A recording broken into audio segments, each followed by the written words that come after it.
Hello YouTube, Shadow Hero 90 here. As you can already tell, I've been doing this show for about 3 years at this point, and in addition to the reasons as to why I do this, which I brought up last year, I am now actually going to state a few more reasons why I do this. One of which is that the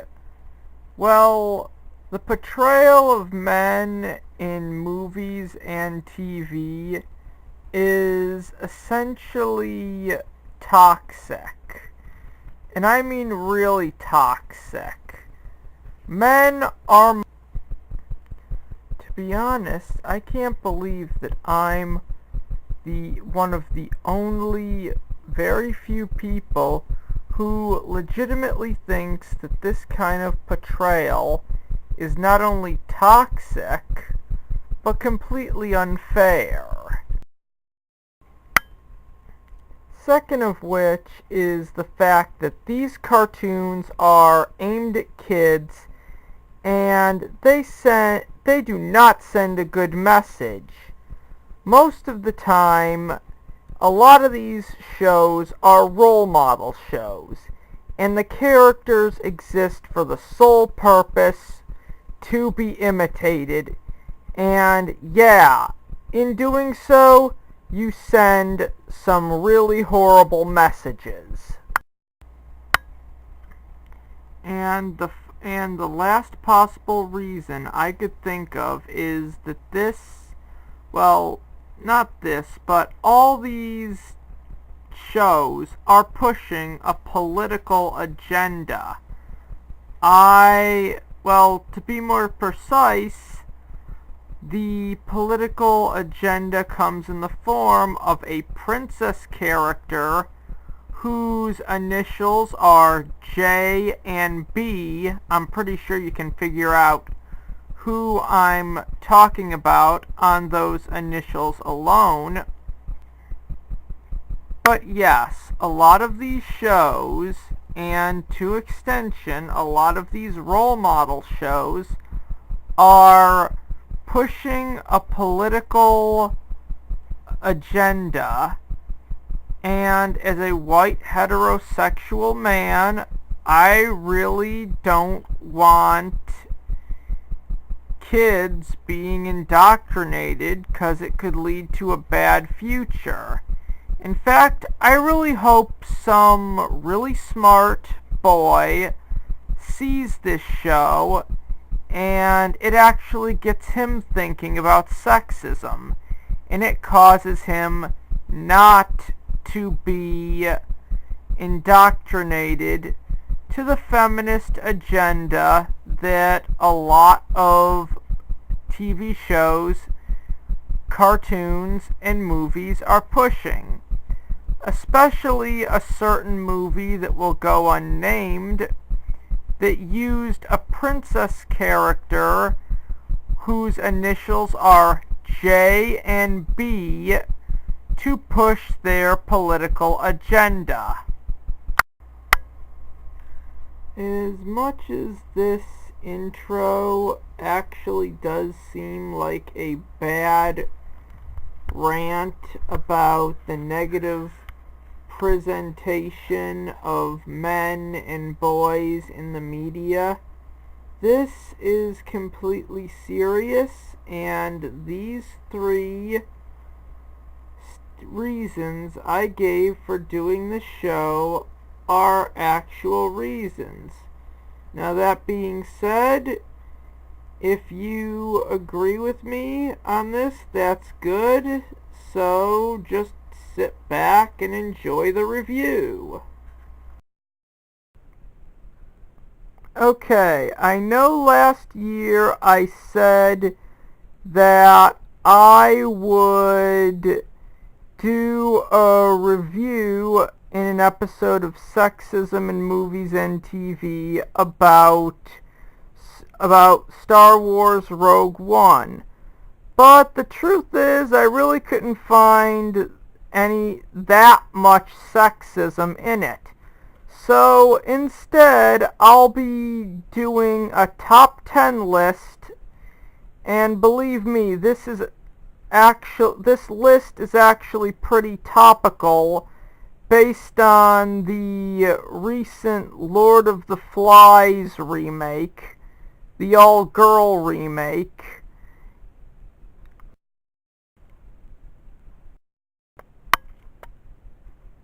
In my review of Star Wars The Last Jedi, I said that I'd eventually tackle this movie, Star Wars Rogue One.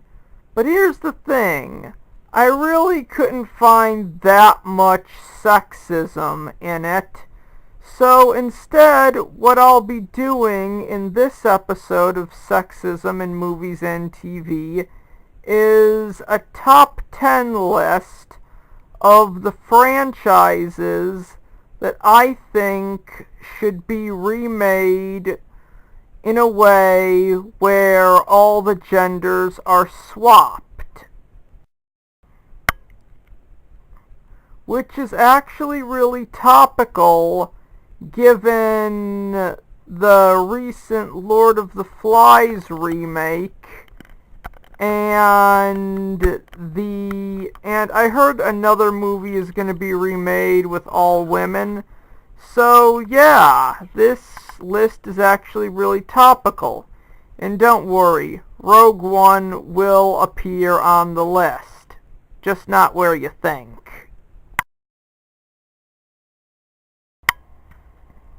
Okay, coming in at number 10 is Where in the World is Carmen Sandiego?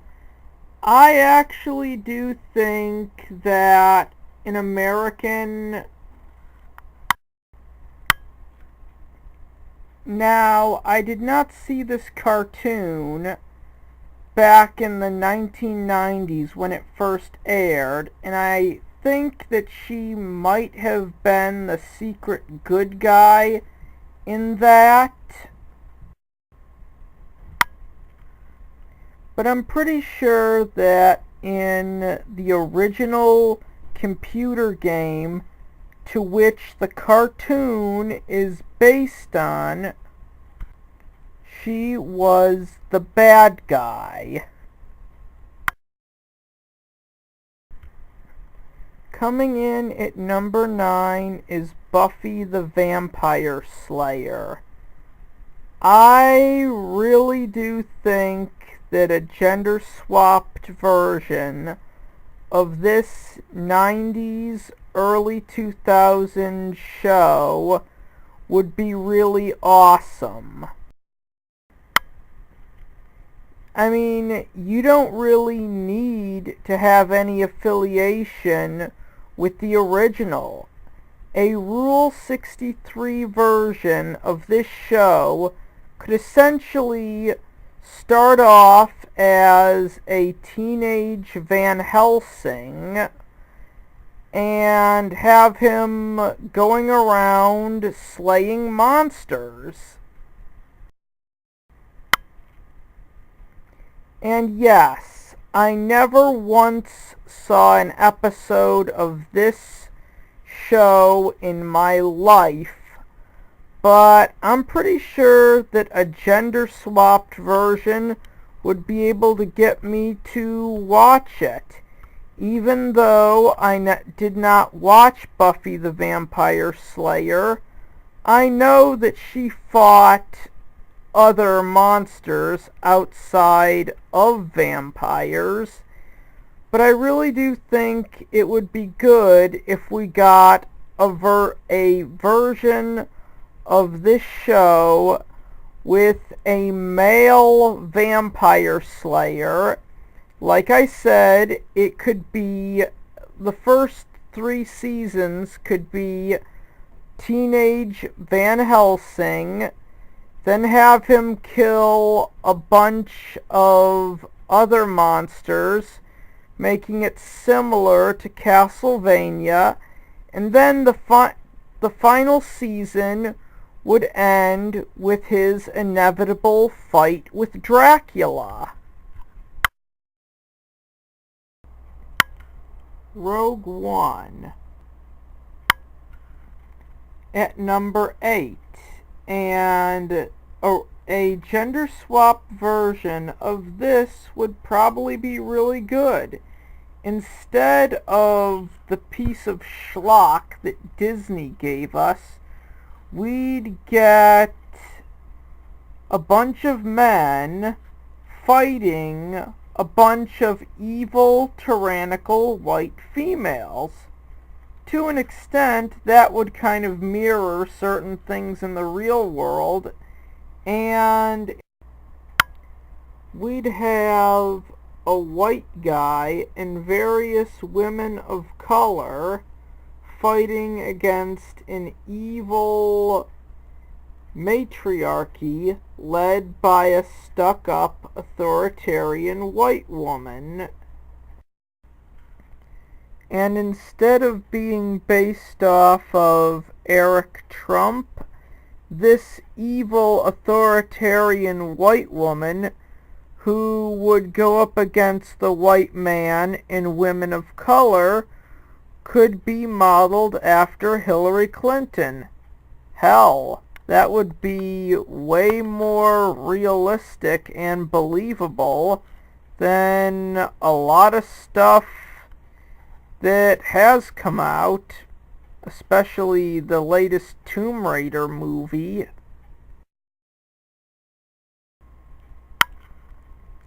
Desert Punk. I really do think that we should get a Rule 63 version of this anime.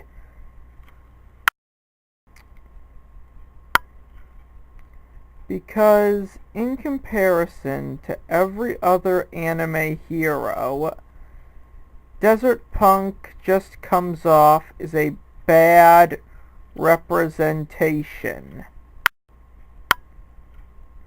And this is coming from a medium that usually gives male characters very good representation. I really think that a gender swap version of Desert Punk would actually be funny. I mean, it would probably star a tramp who's a freaking gold digger, and she'd run into a guy who she'd probably think is rich, but is actually a bum, who ends up ripping her off and stealing all her money, and a boy that she would adopt as her son, 'cause she thinks he would grow up to support her, when really he won't.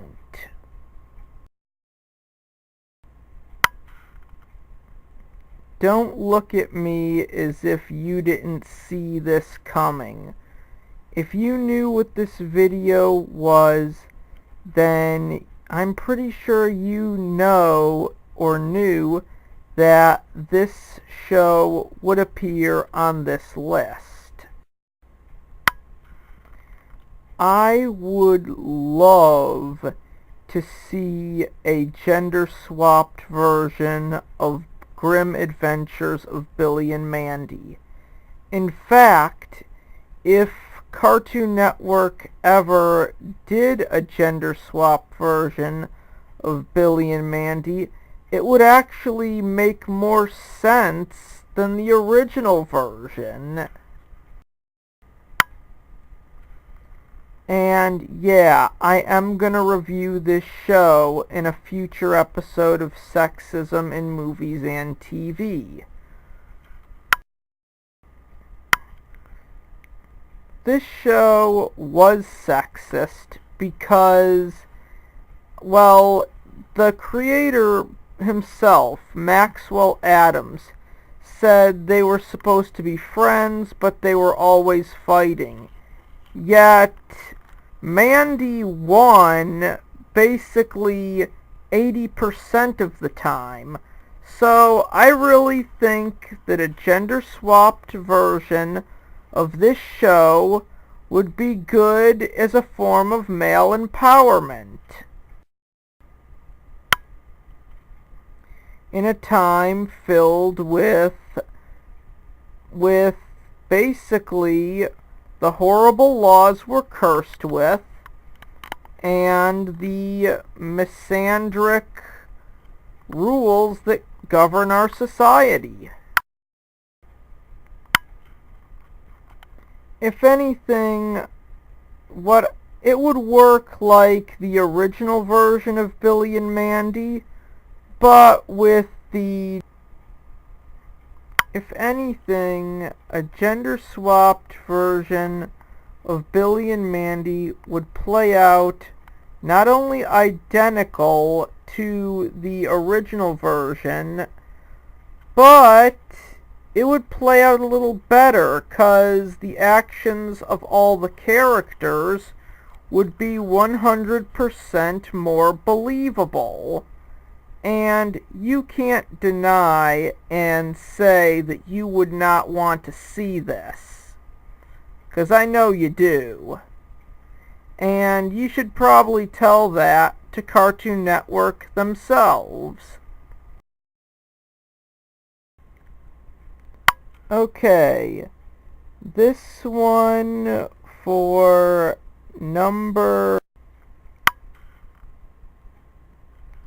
Okay, this is a franchise, films that I really think should have a gender-swapped version. It would basically be about a vampire boy basically entering in a relationship with a human girl. It would be a kind of like a younger version of Twilight. The vampire boy would have an adult woman who would kill people so that he can drink their blood. Near the end, the adult woman would kill herself because she failed to kill anyone and harvest blood. And then the movie would end with the vampire boy and human girl leaving, and the human girl would probably become the vampire boy's new personal killer. Ghosts of Girlfriends Past. I would love to see a gender-swapped version of this movie. You know, the one about the guy who's a complete womanizer, and so they parody... I forget the name. I think it's A Christmas Carol. And instead of the Ghosts of Christmas Past, it's the Ghosts of Girlfriends Past. And they imply that all his actions are selfish. Bull fucking shit. So, in a gender-bent version called Ghosts of Boyfriends Past, we would have a woman who would have a male harem, but then her beauty begins to fade, and one of the members of her male harem demands that she pick one of them and settle down. When she refuses, they all leave her. The next night, she gets a visit from the ghosts of boyfriends past, who in no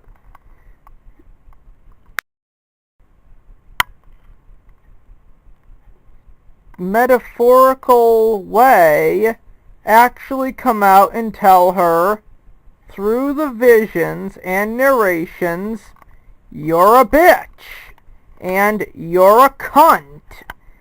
And basically they show her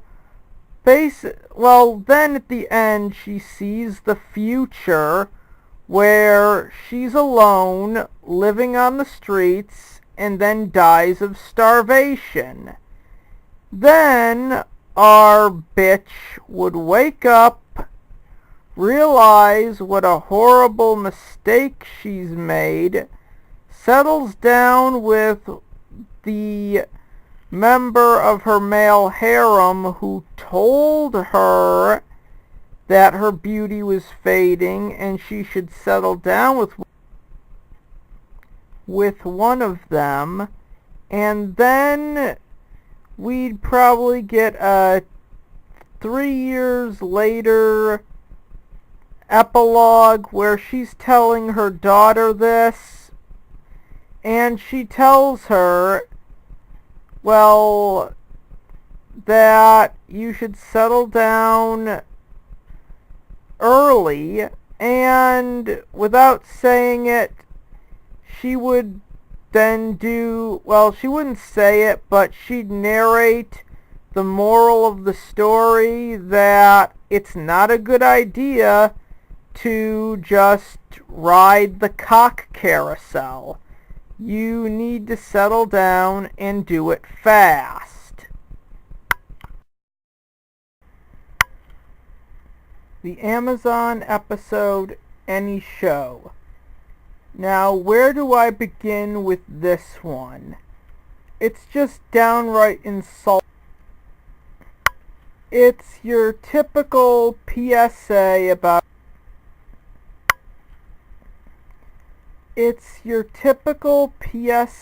about respecting women, and it really doesn't matter how well developed the male characters are. For this PSA, that, might I add, was only created so that the studio could earn social brownie points or win an award, any male character who is been developed will instantly get a character derailment so that he can either be beaten or raped. Now, just imagine if Hollywood, who claims to be for gender equality, actually did an episode where a bunch of spoiled, entitled women were taken to a island with no women, just superpowered men. And since all of these Amazon episodes that say they're fighting for equality when they're really not, this type of episode is notorious for having a really one-sided argument. When I say that, I mean it's basically what I said about all the male characters being downgraded to being stereotypes. The best way you could write an episode like this where the genders are flipped would be in season 4 of Rick and Morty. Take the Smith family to a world with no women and only men. have Beth and Summer act like spoiled brats because Rick can't manipulate Beth with the possibility of him leaving anymore. And, yeah, Beth and Summer act like spoiled, entitled brats, and then they're thrown in the kitchen.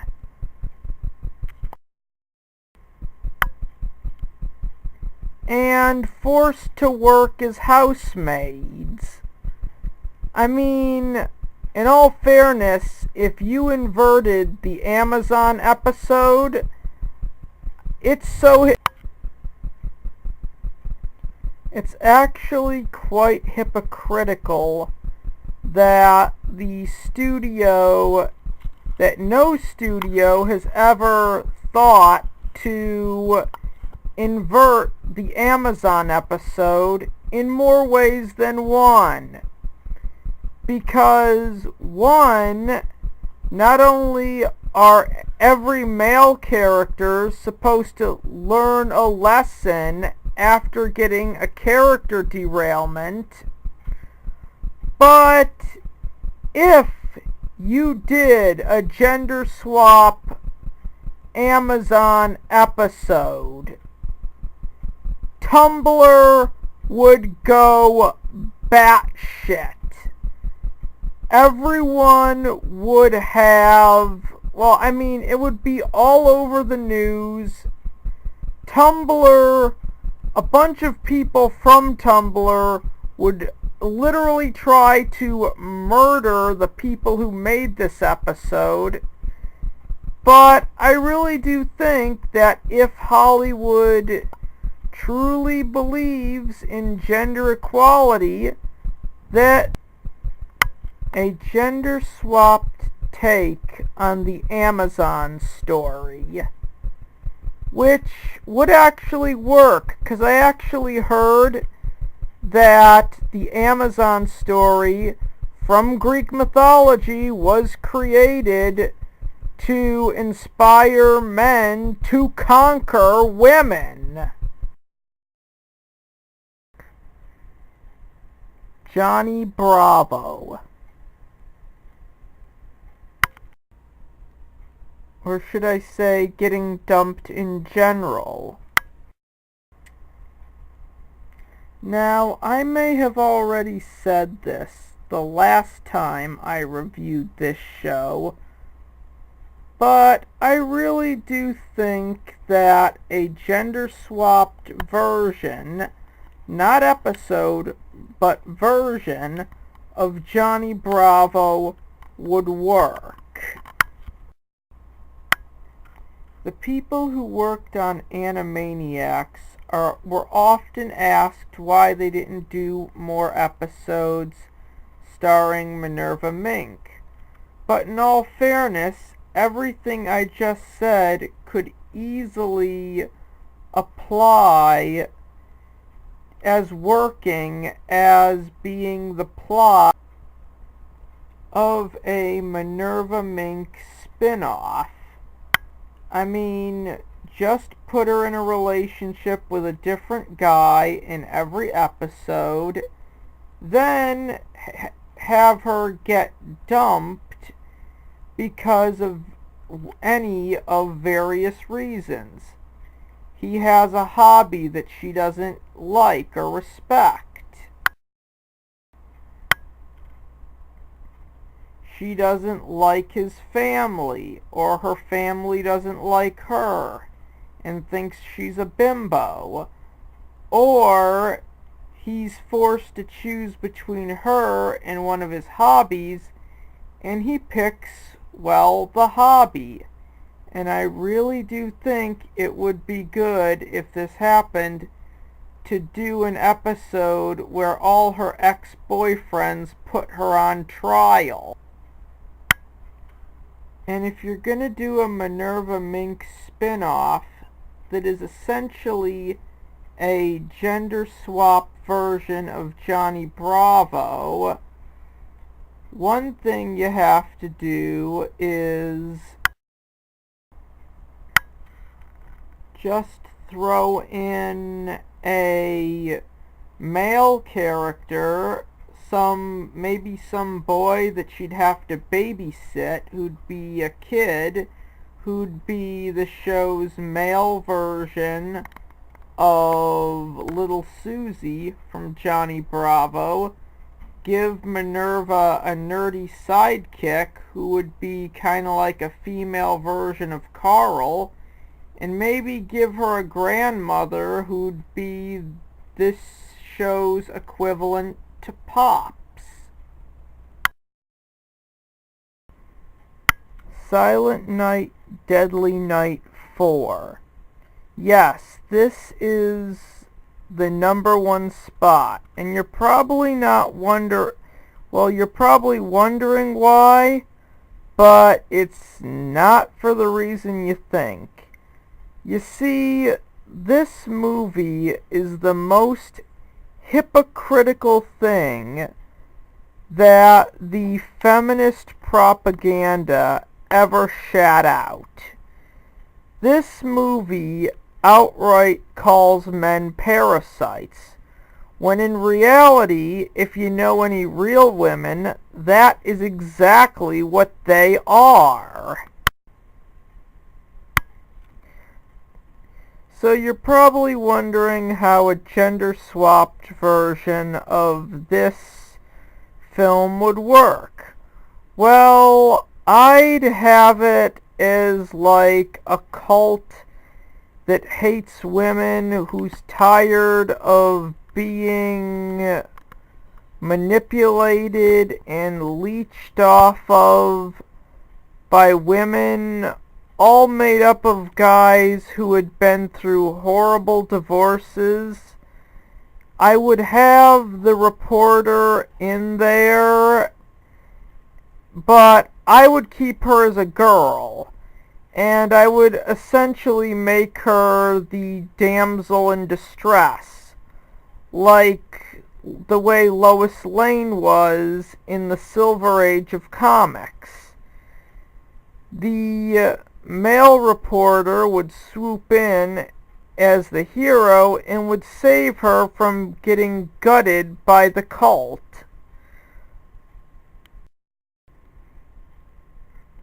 No, wait, scratch that. I'd have him save the damsel's younger sister while she gets mutilated by the cult because, slasher movies. And since the damsel's family would be the stereotypical 1950s nuclear family, the cult would kill them, but that would give our hero the incentive to defeat them and save the day. I don't know how you'd do a female version of Ricky. I guess is like an old hag whose biological clock is on the ticker. But yeah, that could actually work, especially with the way things are in modern day 2018 society. For more information about why I said that things would be the way they are in this, just check out my review of this movie, link in the description.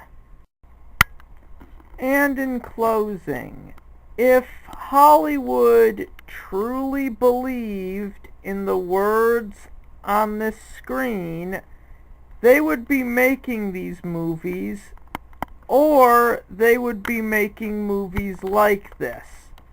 But since it's clear that they haven't made anything like this, it's more than obvious that they hate men and they don't care about gender equality at all. Everything they've said about that with the Lord of the Flies reboot and the female remake of Ocean's 11, all lies, 100%.